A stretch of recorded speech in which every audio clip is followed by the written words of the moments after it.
काहीतरी व्यवस्था केलेली आहे आणि मरणाच्या नंतरही हा परमात्मा आपल्यासाठी काहीतरी व्यवस्था करतो ना.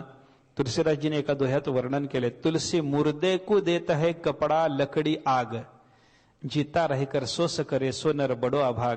कबीर महाराज म्हणतात मुर्दे को देत है. हे तुलसीदासजीने सांगितलं हा परमात्मा मढ्याला देतो म्हणे. काय देतो? कपडा, लकडी, आग. कापड देतो ना परमात्मा. काय जिवंत असेपर्यंत त्या गरीबाला दरिद्र्याला कधी नवीन वस्त्र मिळालं नसेल, पण मेल्यावर भगवान त्याच्यासाठी नवीनच वस्त्राची व्यवस्था करतो. त्याला कधी चहा करून पिण्यापुरतं लाकूड मिळालं नसेल, पण मेल्यानंतर परमात्मा त्याच्यासाठी 10-5 मण सरपणाची व्यवस्था करतो. अग्नी देतो. हे सगळं परमात्म्याने आपल्याला मेल्यानंतरही पुरवायचं ठरवलंय. जीवन म्हणजे जन्माच्या पूर्वी आणि मेल्याच्या नंतरही व्यवस्था करणारा तो परमात्मा जीवित काळामध्येही आपल्यासाठी अन्न पाण्याची व्यवस्था करतो.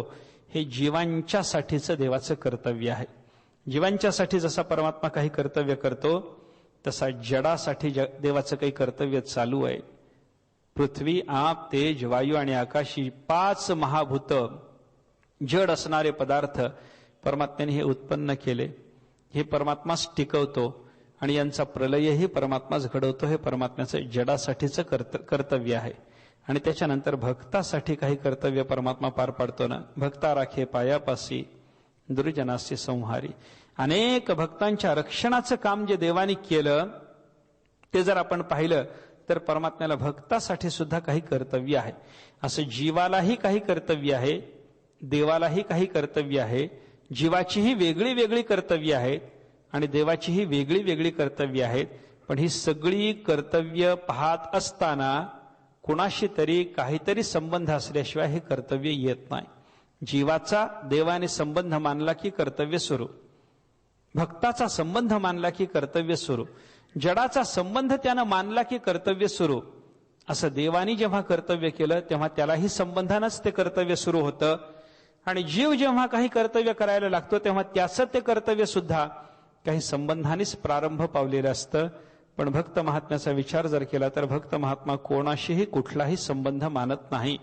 देवाशीच त्याचा सर्वतोपरी संबंध असतो. तू गुरुबंधू पिता, तूची आमुची इष्ट देवता, तूची सदा रक्षिता आपदी आमुते. असा परमात्म्याशीच सर्वतोपरी संबंध ज्यांनी स्थापन करून घेतलेला आहे अशा त्या साधू पुरुषाला, भक्ताला, महापुरुषाला कोणत्याही प्रकारचं कर्तव्य नाही. त्या दृष्टीनं तुकाराम महाराज बोलतात काम नाही झालो पाही रिकामा. कर्तव्य संपल्यामुळं काम नाही म्हणणं हे गौरवाचं आहे आणि कर्तव्य कायम असताना कामचुकारपणानं काम नाही म्हणणं हे दूषणाचं आहे. सामान्य मनुष्य जेव्हा मला काहीच काम नाही म्हणतो तेव्हा कर्तव्य तसंच शिल्लक राहून काम नाही म्हणणारा तो मनुष्य स्वार्थी आहे, दोषी आहे, कपटी आहे. पण महापुरुष जेव्हा कर्तव्य संपल्यामुळे काम नाही म्हणतो तेव्हा त्याचं ते जीवन अतिशय धन्य आहे, उज्ज्वल आहे. असं तुकाराम महाराजांनी स्वतःचं इथं पारमार्थिक जीवन चरित्र सांगितलं म्हणायला हरकत नाही. संतांचं चरित्र 2 प्रकारचं असतं पा, एक सांसारिक आणि पारमार्थिक. काय आहे? जोपर्यंत देह इंद्रियाचा काहीतरी संबंध संताकडे आहे तोपर्यंत काहीतरी संसाराच्या दृष्टीनं त्यांना चरित्र आहे. ते सांसारिक चरित्रही तुकाराम महाराजांसारखे संत सांगतात आणि पारमार्थिक चरित्रही तुकाराम महाराजांसारख्या संतांनी सांगितलं. महाराजांचे अनेक अभंग असे की त्याच्यात संसाराचं चरित्र येतं. बाप मेला न कळता, नव्हती संसाराची चिंता, विठो तुझे माझे राज्य नाही दुसऱ्याचे काज. महाराजांनी वर्णन केलं की देवा मला काही लहानपणी कळत नव्हतं, अशा माझ्या अजाण अवस्थेतच माझा बाप मेला. संसाराची कोणती चिंता ज्या वेळेला असण्याची शक्यता नाही त्याच वेळेला बापाचं निधन झालं. आता बाप मेला, आई मेली, बायको मेली, दुष्काळ पडला, हे जे सगळं तुकाराम महाराजांनी स्वतःचं सांगितलेलं चरित्र आहे हे सगळं सांसारिक चरित्र आहे. सांसारिक चरित्रही काही अभंगातून सांगितलं. कारण कोणाचा परमार्थात बाप मरणे नाही, आई मरणं नाही. रूपकानी संतांनी काही मरणं काही जन्मणं हे परमार्थातही सांगितलं. बोधपुत्र निर्माण झाला जेव्हा, ममता म्हातारी मरोनी गेली तेव्हा, असं नाथ महाराजांनी केलेलं वर्णन आहे. पण ते ममता म्हातारीचं मरण आहे, खऱ्या म्हातारीचं मरण नाही. बोधपुत्राचं परमार्थात जन्म नाही, खऱ्या पुत्राचं व्यवहारतः असलेला जो पुत्र तो परमार्थामध्ये कधी कोणाला जन्माला आला असं आपल्याला दाखवता येत नाही. म्हणजे बायको मेली, बाप मेला, आई मेली, दुष्काळ पडला, हे सगळं जे तुकाराम महाराजांनी सांगितलेलं चरित्र आहे ते त्यांचं सांसारिक चरित्र आहे. लोक म्हणतात सांसारिक चरित्र त्यांचं बघायचं कशाला, आमच्याकडे नाही का? आमच्याकडे संसार आहे, आमचाही संसार आहे. हा आमचा संसार तुकाराम महाराजांच्या संसारापेक्षा व्यवस्थित आहे. आमचं सांसारिक चरित्र न पाहता तुकाराम महाराजांचं सांसारिक चरित्र पहा कशाला? त्याला उत्तर आपल्याकडे आहे. परमार्थी माणसाने तुकाराम महाराजांसारख्या साधू पुरुषाचं सांसारिक चरित्रही पाहावं. त्याचं कारण असं आहे की तुकाराम महाराजांना हा संसार परमार्थाकडे प्रवृत्त व्हायला कसा उपयोगी पडला हे आपल्याला त्याच्यातून शिकायला मिळणार आहे. दुष्काळ अनेकांच्या जीवनात येतो, नाही असं नाही, पण दुष्काळ पडल्याच्या नंतर बरे झाले देवा निघाले दिवाळे म्हणणारे तुकाराम महाराज. दिवाळं निघणं हे समान चरित्र आहे, अनेकांच्या चरित्रात ते येऊ शकतं दिवाळं निघणं, पण दिवाळं निघाल्याच्या नंतरही बरे झाले हे म्हणायला मात्र तुकाराम महाराजच पाहिजेत. बरी या दुष्काळी पीडा केली, बरे झाले देवा पावलो अपमान वगैरे वगैरे वर्णनं जी तुकाराम महाराजांनी केलेली आहेत ती तशी सांसारिक परिस्थिती विपत्तीची येऊनही हे बरं झालं म्हणाय करतात. तुकाराम महाराजांसारख्या महापुरुषाचा संसार बघितला पाहिजे. अन्याच्या संसारात हे आपल्याला दिसत नाही, म्हणून त्यांचं सांसारिक चरित्र महत्वाचं आहे. संसारानंतर दुसरं संतांचं चरित्र सुरू होतं ते पारमार्थिक चरित्र. पारमार्थिक चरित्रात पुन्हा दोन भाग करता येतात. एक साधक दशेतलं चरित्र आणि एक सिद्ध दशेतलं चरित्र आहे. सुरुवातीला साधना चालू असताना परमात्मा साक्षात्काराच्या अगोदरची अवस्था तुकाराम महाराजांसारख्या संतांनी अनेक अभंगात सांगितली. काय मी उद्धार पावेन, काय कृपा करील नारायण, ऐसे तुम्ही सांगा संत जन करा समाधान चित्त माझे. तुकाराम महाराज संतांच्या मांदियाळी समोर उभे राहिले आणि हात जोडून म्हणायला लागले, तुम्ही सगळ्यांनी मला सांगा बरं, माझा उद्धार होईल का? माझ्यावर नारायणाची कृपा होईल का? माझ्या कर्माची खंडना होईल का? परमात्मा माझी लाज राखील का? हे संतांना विचारणं म्हणजे काय? संसाराचं चरित्र नाही, हे परमार्थ सुरू झालाय, पण परमार्थाचं अजून फळ प्राप्त व्हायचंय अशी साधकाची अवस्था आहे. भगवत साक्षात्कार होण्याच्या पूर्वी माझा उद्धार होईल का? तीव्र तळमळीनं विचारणं तुकाराम महाराजांचं चाललंय. अशी काही वेळेला साधकाची जीवनदशा तुकाराम महाराजांनी स्वतःची सांगितली आणि काही वेळेला सिद्ध चरित्र सांगितलं. आपल्या जीवनामध्ये सिद्ध दशा परमात्मा स्वरूप साक्षात्काराची अवस्था सिद्ध झाल्याच्या नंतर तुकाराम महाराज बोलायला लागले, तेव्हा त्यांनी आपलं स्वतःचं काही चरित्र सांगितलेले. तुका म्हणे नो हे दिसतो मी तैसा, पुसणे ते पुसा पांडुरंगा. आता मी तुम्हाला दिसतो तसा राहिलो नाही, तुम्हाला माझ्याविषयी जे विचारायचं असेल ते पांडुरंगाला विचारा. अणुरेणू या थोकडा तुका आकाशा एवढा, गिळूनी सांडिले कलेवर भव भ्रमाचा आकार, सांडिली त्रिपुटी दीप उजळला घटी, तुका म्हणे आता उरलो उपकारा पुरता. हे तुकाराम महाराजांचे अशी वचनं पहा. या वचनातून तुकाराम महाराजांची जी स्वतःची उच्च पारमार्थिक स्थिती त्यांनी वर्णन करून सांगितलेली आहे. हे काय आहे? त्यांचं पारमार्थिक सिद्ध दशेतलं जीवन चरित्र आहे. तसा हा अभंग आत्ता आपण कामनाही कामनाही हा जो अभंग पाहतो हे सिद्ध तुकाराम महाराजांचं पारमार्थिक जीवन चरित्र आहे. महाराज म्हणतात आता काम राहिला नाही म्हणजे कर्तव्य राहिलं नाही. काम नाही काम नाही म्हणजे कर्तव्य नाही असं जे तुकाराम महाराजांचं म्हणणं आहे ना, कर्तव्य नाही असं तुकाराम महाराजांना म्हणता कसं आलं? एक विचार आपण केलाय, अजून दुसऱ्या पद्धतीने विचार करा. माणसाला एखाद्या क्रियेच्या संबंधानं कर्तव्य बुद्धी होते, हे मला केलं पाहिजे असं वाटतं. कशासाठी वाटतं? त्याचे 4 हेतू शास्त्राने सांगितलेत. दुःखाभावः सुखप्राप्ती ऐहिकी पारलौकिकी, स्वधर्मधीश्च चत्वारः, कर्मेच्छा हेतवो मताः. कर्माची इच्छा होण्याचे 4 हेतू सांगितलेत. हे काम मला करावं वाटतं. कशासाठी? हे केल्याने माझ्या दुःखाचा अभाव होणार आहे असं कळालं तर हे करावं वाटतं. हे केल्याने मला इहलोकातलं सुख मिळणार आहे असं वाटलं मग हे करावं वाटतं.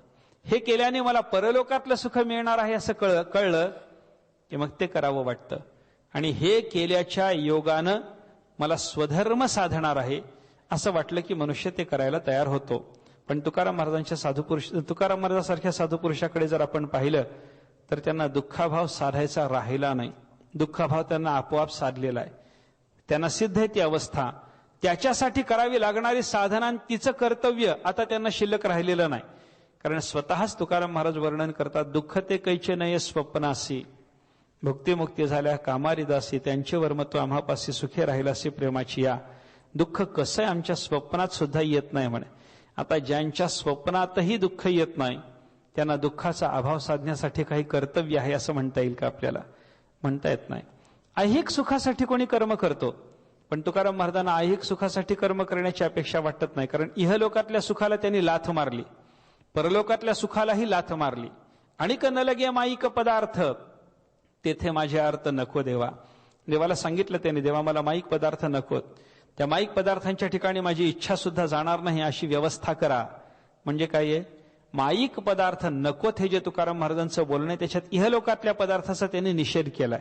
मग इहलोकातले सुखोपभोग म्हणून असणारे पदार्थ ज्यांना नको आहेत त्यांना इहलोकातल्या सुखासाठी काही कर्तव्य आहे असं म्हणता येईल का? म्हणता येत नाही. दुःख निवृत्त आहे म्हणून दुःखाभावासाठी क्रियेची गरज नाही. इहलोकातल्या सुखोपभोगाच्या पदार्थाकडे ते सुखसाधन म्हणून पाहत नाहीत, म्हणून ऐहिक सुखासाठी त्यांना कर्तव्य नाही. बरं, परलोकातलं सुख, काही लोकांना इहलोकातलं सुख नको असतं पण परलोकातलं सुख हवं असतं. म्हणत संसारी जन्मीजे यज्ञाधिक कर्म कीजे मग स्वर्ग सुख भोगीजे मनोहर. ज्ञानोबा वर्णन करतात, इथं जन्माला येतात, इथल्या सुखावर लाथ मारतात आणि परलोकातल्या सुखाच्याकडे पाहून ते प्राप्त करून घेण्याकरता यज्ञाधिकासारखी क्रिया करतात. ज्यांना परलोकातलं सुख अपेक्षित आहे त्यांना त्या सुखासाठी काही कर्तव्य आहे. यज्ञाधिकाची क्रिया त्यांना कर्तव्य आहे. पण तुकाराम महाराजांसारख्या साधू पुरुषाला परलोकातलंही सुख नको आहे.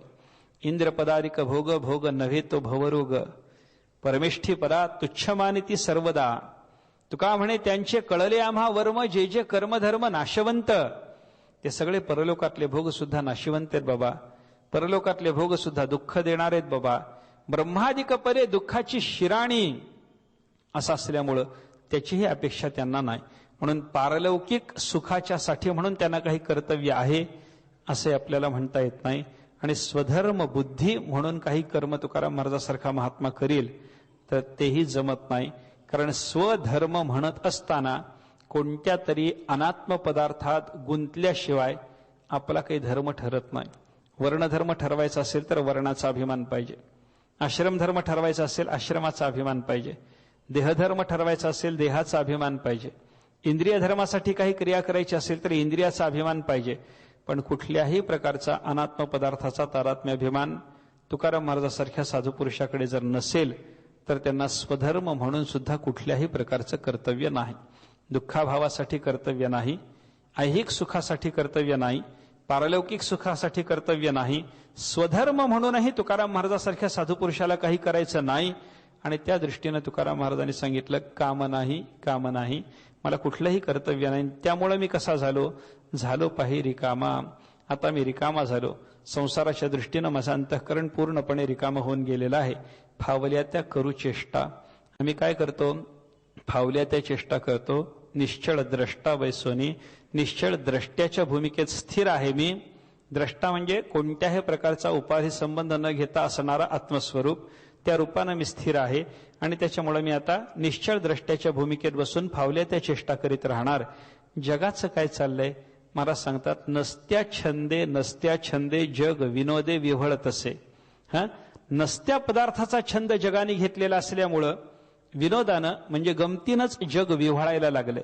काहीतरी जगाचं जे विव्हळणं चाललंय ना, नसत्याचा छंद धरला, नसत्या बायका मुलाचा छंद धरला, नसत्या संपत्तीचा छंद धरला, नसत्या देहाचा छंद धरला, नसत्या प्रपंचाचा छंद धरला आणि त्याच्यामुळे आपल्या ठिकाणी विव्हळणं सिद्ध झालं.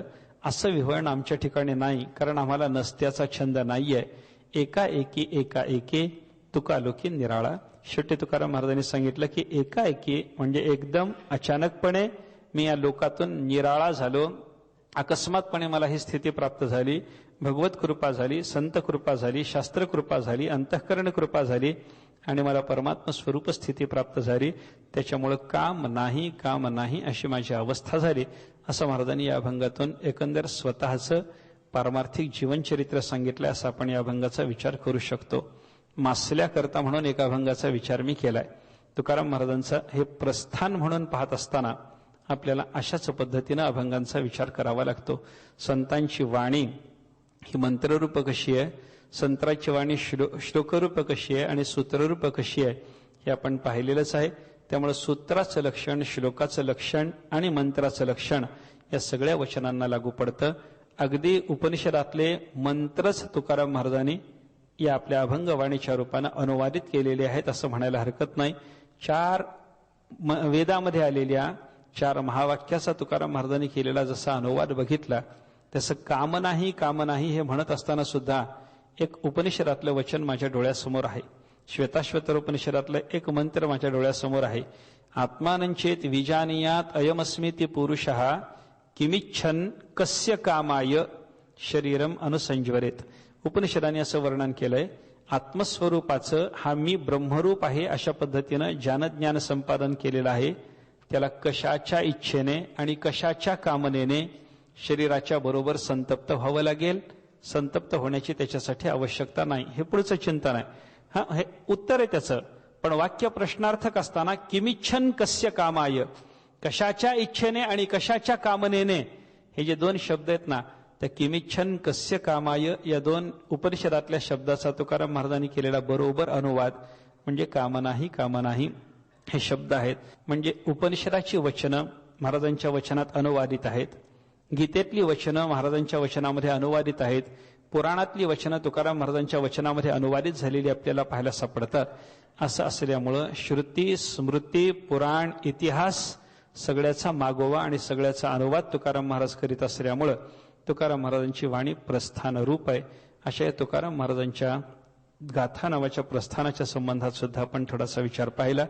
ज्ञानेश्वरी, एकनाथी भागवत आणि तुकाराम महाराजांची गाथा या 3 प्रस्थानाचा विचार जो आपण केला तो वैकुंठवासी विसपागे यांच्या जन्मशताब्दीच्या सांगता उत्सवाच्या निमित्तानं आपण केलेला हा विचार आहे. सुरुवातीच्या दिवशीच मी बोलून आलो आणि माझ्या आधी बोलणारे रोजचे वक्ते सुद्धा या प्रस्थानांचा आणि पागेसाहेबांचा काय संबंध होता या संबंधात थोडंसं चिंतन देत आले. संत वाङ्मयाचा त्यांचा गाढा व्यासंग होता. संतांच्या वचनामध्ये असलेली विश्वतोमुखता त्यांनी स्वतः अनुभवलेली होती आणि ती विश्वतोमुखता अनुभवलेली असल्यामुळं अध्यात्माचं अधिष्ठान राजकारणालाही असलं पाहिजे असा त्यांचा विचार होता. नाहीतर मग ही विश्वतोमुखता संतांच्या वचनाची ज्याला प्रत्ययाला आली नाही तसं सरळ म्हणेल की बाबा राजकारणाचा आणि आध्यात्मिक वचनांचा संबंध काय. पण ज्याला विश्वतोमुखता प्रत्ययाला आली तर हे वचन प्रत्येक ठिकाणी उपयोगाचं कसं आहे हे दाखवू शकतो आणि ती क्षमता वैकुंठवासी पागेसाहेबांची होते.